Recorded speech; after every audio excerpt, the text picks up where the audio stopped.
नमस्कार, मैं हूं चित्रा त्रिपाठी। आप देख रहे हैं विशेष।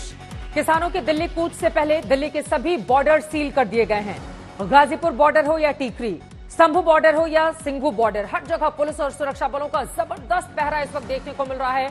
पुलिस दावा कर रही है कि किसी भी कीमत में किसानों को राजधानी में एंट्री नहीं करने देंगे और जो किसानों की आड़ में उपद्रव करने की कोशिश करेगा, पुलिस उससे सख्ती से निपटने को भी तैयार है।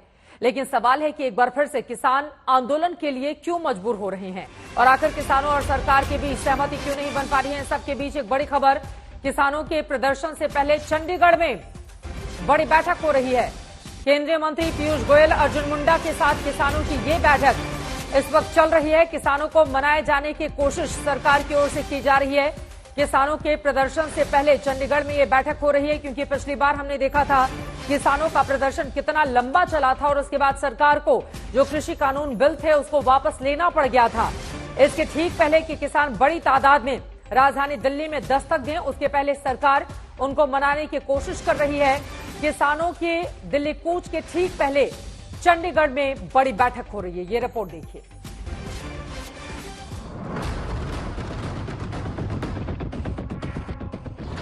किसान संगठन दिल्ली कूच को तैयार है। इस वक्त मैं गाजीपुर बॉर्डर पर मौजूद हूं। किसानों के प्रोटेस्ट को देखते हुए यहां पर धारा 144 लगा दी गई है और भारी पुलिस फोर्स की यहां पर तैनाती की गई है। एक तरफ अगर आप देखें तो यहां पर बैरिकेटिंग की गई है, दिल्ली पुलिस के जवान यहां पर तैनात है। वहीं अगर बात की जाए तो जो पैरामिलिट्री फोर्सेस के जवान हैं वो यहाँ पर उनकी भारी तैनाती कर दी है। अभी अभी जो एक पूरी बस है रैपिड एक्शन फोर्स की, वो यहाँ पर पहुंची हुई है। ये देखिए, इस तरीके से 13 फरवरी को जो पंजाब और हरियाणा और अलग अलग राज्यों से किसान दिल्ली की तरफ कूच करेंगे, उसको देखते हुए यहाँ पर ये गाजीपुर पर पूरी तैनाती की गई है। सरकार अलर्ट पर है। पंजाब से लेकर दिल्ली तक सड़कों पर किसानों के ऐलान के बाद तनाव देखा जा रहा है। पंजाब हरियाणा बॉर्डर भी सील कर दिया गया है। पंजाब पुलिस के आला अधिकारी यहां पर पहुंचे हुए हैं और पूरी स्थिति का आकलन कर रहे हैं। दूसरी तरफ इससे परली तरफ हरियाणा पुलिस के आला अधिकारी और जवान तैनात हैं हजारों की तादाद में। कुल मिलाकर जो स्थिति है वो संभलने का नाम नहीं ले रही है। आपको ये दिखाते हैं दरअसल किस तरह के हालात यहाँ पर घग्गर नदी के ऊपर बने इस टोल प्लाजा पर बने हुए हैं। तस्वीरें आप देखिए कि हरियाणा पुलिस के उस तरफ मौजूद है और इस तरफ पंजाब पुलिस के अधिकारी अभी आपने देखे। ये हरियाणा पंजाब का बॉर्डर है, लेकिन इस बॉर्डर को कहीं ना कहीं इस तरीके से सील कर दिया गया है कि चारों तरफ की आप तस्वीरें देखिए। सामने हरियाणा पुलिस और रैपिड एक्शन फोर्स के जवान आपको दिखाई दे रहे हैं। एक तरफ अब कैमरे को थोड़ी सी दूसरी तरफ करते हैं, वहां पर भी वज्र वाहन आपको दिखाई दे रहे हैं, रैपिड एक्शन फोर्स के जवान दिखाई दे रहे हैं। दिल्ली में भी धारा 144 लागू है। सड़कों पर बड़े बड़े पत्थर रखे गए हैं जिससे किसानों को आगे बढ़ने से रोका जा सके। बैरिकेटिंग से रास्ता बंद है। सड़कों पर नुकीली कीलें लगाई गई हैं।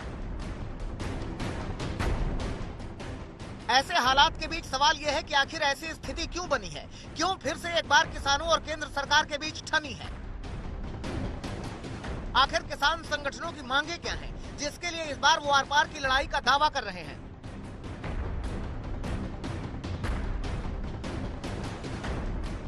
दरअसल केंद्र के खिलाफ दिल्ली कूच का ऐलान करने वाले किसान संगठन एमएसपी की गारंटी की मांग कर रहे हैं। साथ ही स्वामीनाथन आयोग की सिफारिशें जल्द लागू कराने पर अड़े हुए हैं। किसानों की पेंशन और ऋण माफी भी इस आंदोलन का बड़ा मुद्दा है। साथ ही किसान संगठन पिछले आंदोलन के दौरान दर्ज मुकदमों को भी खत्म करने की मांग कर रहे हैं। आंदोलन को देखते हुए सरकार सतर्क है। हरियाणा पुलिस ने राज्य में 152 से ज्यादा जगहों पर चेकिंग प्वाइंट बनाए हैं। दिल्ली में भी सुरक्षा के कड़े इंतजाम किए गए हैं। कोशिश यही है कि किसी भी सूरत में राजधानी का माहौल न बिगड़ने पाए। दिल्ली पुलिस अलर्ट पर है। किसी भी हालात में पिछले आंदोलन की तरह अराजक तत्व किसानों की आड़ में हिंसा न कर पाए। इस वक्त हम शंभू बॉर्डर पर खड़े हैं और जहां इस वक्त मैं खड़ा हूं ये पंजाब की तरफ है। लेकिन अगर मैं आपको तस्वीरों में दूसरी तरफ दिखाऊं तो किस तरह से हरियाणा की तरफ से बॉर्डर सील किए गए हैं, आप इन तस्वीरों के जरिए अंदाजा लगा सकते हैं। ये कोई इंटरनेशनल बॉर्डर नहीं है, बल्कि शंभू बॉर्डर है जो पंजाब और हरियाणा को अलग करता है। सिर्फ और सिर्फ ये जो ब्रिज है उसके दूसरी तरफ है वो हरियाणा है। लेकिन किसानों के आंदोलन की कॉल को देखते हुए आप देख सकते हैं किस तरह से यहाँ पर हैवी बैरिकेडिंग है वो की गई है। आप नीचे जो ये बड़े बड़े खड्डे देख रहे हैं, यानी किसान है वो ट्रॉलियों के जरिए है नीचे से भी सड़क को क्रॉस न कर सके, उसको लेकर ये बड़े बड़े खड्डे हैं वो किए गए। हालांकि किसानों के आंदोलन में भी सभी संगठन शामिल नहीं है, बावजूद इसके सरकार इसे बेहद गंभीरता से ले रही है। लगातार बातचीत के जरिए किसान नेताओं को मनाने की कोशिश कर रही है। सोमवार को भी केंद्र सरकार के प्रतिनिधि किसान नेताओं से मिले। इससे पहले 8 फरवरी को भी किसान नेताओं से बातचीत हो चुकी है, लेकिन कोई ठोस हल नहीं निकला, जिसके बाद किसान संगठनों ने दिल्ली कूच का ऐलान किया। 16 फरवरी को किसानों ने भारत बंद का भी आह्वान किया है, जिसने किसान आंदोलन से पहले माहौल को और गर्मा दिया है। दिल्ली की सीमाएं छावनी में तब्दील हो चुकी हैं और किसानों की एंट्री पर पूरी तरह रोक लगा दी गई है। दिल्ली से आशुतोष मिश्रा, अरविंद ओझा और सुशांत मेहरा के साथ कमलजीत संधू, मोहाली, आज तक। चुनाव नजदीक हैं, सरकार के सामने चुनौतियां कई खड़ी हैं। शायद यही कारण है कि चंडीगढ़ में जाकर केंद्रीय मंत्री बनाने की कोशिश कर रहे हैं। हमारे 2 सहयोगी इस वक्त हमारे साथ जुड़ चुके हैं। शंभू बॉर्डर से इस वक्त हमारे साथ सत्येंद्र चौहान आपको टीवी स्क्रीन पर दिखाई दे रहे हैं। कमलजीत हमारे साथ चंडीगढ़ से जुड़ी हुई हैं। क्या बड़ी जानकारी चंडीगढ़ से निकलकर सामने आ रही है? ये जो सरकार के साथ बातचीत हो रही है, क्या उसका कोई हल निकल जाएगा? कमलजीत, अब तक की बातचीत में क्या बातें निकलकर सामने आई हैं? देखिए, दूसरी राउंड की बैठक है और 15 ऐसे डिमांड्स हैं जिसमें से एमएसपी मुख्य तौर पे एक बड़ा मसला है। वहां पे वो बोल रहे हैं कि आप हमें पहले गारंटी दीजिए कि आप एमएसपी पर कानून ला रहे हैं। और अब आपको बता दें कि जो मंत्री हैं पीयूष गोयल हैं और अर्जुन मुंडा हैं, जो कि सीधा बातचीत कर रहे हैं यहाँ पे नेताओं से। और मुख्य तौर पे यहाँ पे सरवन सिंह पंढेर हैं और जगजीत सिंह हैं दलेवाल। तो जाहिर सी बात है, काफी प्रेशर बना के रखा हुआ है। किसानों की तैयारी पूरी मुकम्मल है। तो आप देख सकते हैं कि पंजाब से 20-25 हजार की तरफ किसान हैं, 5000 ट्रैक्टर हैं। आप देख लीजिए कि हरियाणा में तकरीबन 15 से 2000 हैं और उसके लिए कहा और लोग जुड़ जाएंगे। राजस्थान और उत्तर प्रदेश के कुछ किसान इसमें जुड़ सकते हैं। तो जाहिर सी बात है, एक प्रेशर टैक्टिक्स बनाया गया है। साथ में एक बार फिर किसान बैठे हैं अपनी मांगों को लेकर, और ये मांगों की लिस्ट बहुत ज्यादा लंबी है। हालांकि यहाँ पर जो सरकार है उन्होंने कहा है हमने कई केसेस हैं, 3300 केसेस में थे 3000 केसेस माफ हो चुके हैं। लेकिन वो बोल रहे हैं कि 2% केसेस हैं, उनको भी क्यों छोड़ा जाए।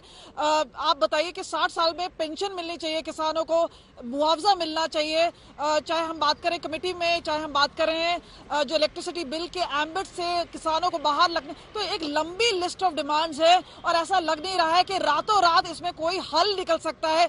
जाहिर सी बात है, किसान अपना मन बनाकर आए हैं, तैयारी के साथ आए हैं और वो बोल रहे हैं कि चाहे कील सड़कों पे लगाए जाएं, चाहे सीमेंट लगाए जाएं, चाहे बड़े कंक्रीट बंकर लगाए जाएं, चाहे कंटेनर लगाए जाएं, जो उनका आंदोलन है दिल्ली कूच का वो सीधा आगे बढ़ेगा। और जिस तरह से हमने देखा कि चाहे प्रैक्टिस कर रहे हो, चाहे हरियाणा सरकार की ओर से तैयारी हो, लेकिन किसानों ने भी अपना मन बना लिया है। और यहाँ पे कोई हल, एक मिडिल पाथ की जो बात आ रही है वो नजर नहीं आ रही है सामने। तो हैरानी होगी अगर यहाँ पे कोई हल निकल आएगा। फिलहाल दोनों तरफ से कमर कस ली गई है, लेकिन क्योंकि बातचीत एक तरीका है जहां से ये हल निकल सकता है, बातचीत तो करना बेहद जरूरी है, क्योंकि जब बातचीत नहीं होती है तब परेशानियां और ज्यादा बढ़ती हैं। सरकार की ओर से जो कोशिश की जा रही है, अब उसमें कामयाबी कितनी मिलती है इसके लिए तो इंतजार करना होगा सत्येंद्र। लेकिन अगर किसान नहीं माने फिर वो दिल्ली कूच करेंगे, उसको लेकर क्या है बड़ी तैयारी? देखिए, जिस जगह पर मैं खड़ा हूं ऐसा लग रहा है कि मैं किसी वार जोन में खड़ा हूं, युद्ध क्षेत्र है। देखिए तस्वीरें देखिए आप, पूरे इलाके में आप देखिए, कैमरे को थोड़ा आगे दिखाऊं तो लाल बत्तियां कितनी जलती हुई आपको नजर आ रही हैं स्क्रीन पर। और पूरे इलाके में देखिए रैपिड एक्शन फोर्स के जवान दिखाई दे रहे हैं, बीएसएफ के जवान दिखाई दे रहे हैं, सीआरपीएफ के जवान दिखाई दे रहे हैं। और उसके अलावा लगातार ये जो बैरिकेडिंग है, पहली बार ऐसी बैरिकेडिंग आपने देखी होगी। थोड़ा कैमरे से दिखाता हूं। इस बैरिकेडिंग में देखिए सीमेंट के मसाले भरे हुए हैं, कांटेदार तारे लगाई हुई है, लोहे की कीलें गाड़ी हुई है, रोड रोलर खड़े हुए। ये तस्वीरें जरा आप देखिए, जैसे लेंटर डालते हैं घरों में, मसाला डालकर पक्का दीवारें परमानेंट खड़ी की हुई हैं। इसके अलावा ये देखिए 3 लेयर की है, पहले लोहे की बैरिकेडिंग है, फिर सीमेंट के ब्लॉक्स हैं, उनके अंदर मसाला भरा हुआ है, और ये देखिए पूरे इलाके को किस तरीके से कॉर्डन ऑफ किया गया है। और ये तस्वीरें वहां की है जहां पर लगातार धमाकों की आवाज सुनाई दे रही है, पुलिस लगातार मॉक ड्रिल कर रही है, लगातार आंसू गैस के गोले छेड़े जा रहे हैं। ये देखिए टैंकर्स को ये डंपर भेजे जा रहे हैं, इन डंपरों को लाइनबद्ध लगाया जा रहा है। और ये हालात जब हैं, पूरी घग्गर नदी को खोद दिया गया है। पहली बार ऐसा हो रहा है कि घग्गर नदी के अंदर पुलिस फोर्स को तैनात किया गया है, जेसीबी से पूरी नदी को खोद दिया गया है कि अगर सड़क हाईवे से किसानों को कंट्रोल नहीं किया जा सकता है और हाईवे से ना होकर किसान अगर नदी का रास्ता पकड़ लेते हैं तो उनको वहां से रोका जाए। पहली बार ऐसा देखने को मिल रहा है कि ड्रोन के माध्यम से टीयर गैस फेंके जा रहे हैं। तैयारियां, ये पुलिस की तैयारियां हैं, लेकिन अगर किसानों की बात करूं तो किसान उससे भी 2 कदम आगे। देखिए ये पूरा एक बार आपको दिखा दूं कि पिछली बार जो हालात थे 2020 में, अब की बार वो हालात रिपीट ना हो। पुलिस फोर्स पूरी तरीके से तैयार है, 30 कंपनियां लगाई गई। सत्येंद्र चौहान हमें जानकारी देते हुए आपने देखा किस तरह से इंतजाम किए गए हैं। दरअसल खुफिया एजेंसियों को अलर्ट मिला है कि कुछ अराजक तत्व किसानों के कंधों पर बंदूक रखकर अपना एजेंडा चलाने की हसरत पाले हुए हैं। पंजाब हरियाणा बॉर्डर पर भी पुलिस ने कटीले तार बिछाकर रखे हैं, जिससे किसान जबरन दिल्ली में अंदर ना घुस पाए। पिछली बार की हिंसा को देखते हुए पुलिस अलर्ट पर है, उसमें भी हरियाणा सबसे ज्यादा संवेदनशील माना जा रहा है। हरियाणा के 12 जिलों में धारा 144 लागू है। इसके साथ ही 7 जिलों में इंटरनेट सेवाओं पर भी रोक लगा दी गई है। कुल मिलाकर पुलिस का दावा है कि वो हर हालात से निपटने को तैयार है।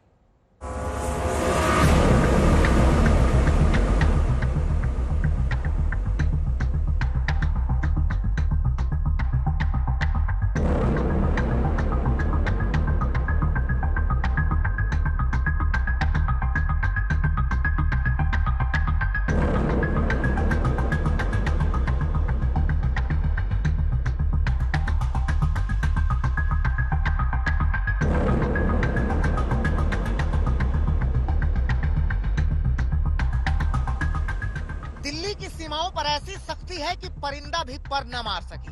चप्पे चप्पे पर जवानों की तैनाती है। बैरिकेडिंग और कटीले तारों से उन रास्तों को बंद किया गया है जिन रास्तों से किसानों के दिल्ली कूच की तैयारी है। कल 13 फरवरी को देखा जाएगा कि पंजाब और हरियाणा से हजारों किसान दिल्ली की तरफ कूच करेंगे।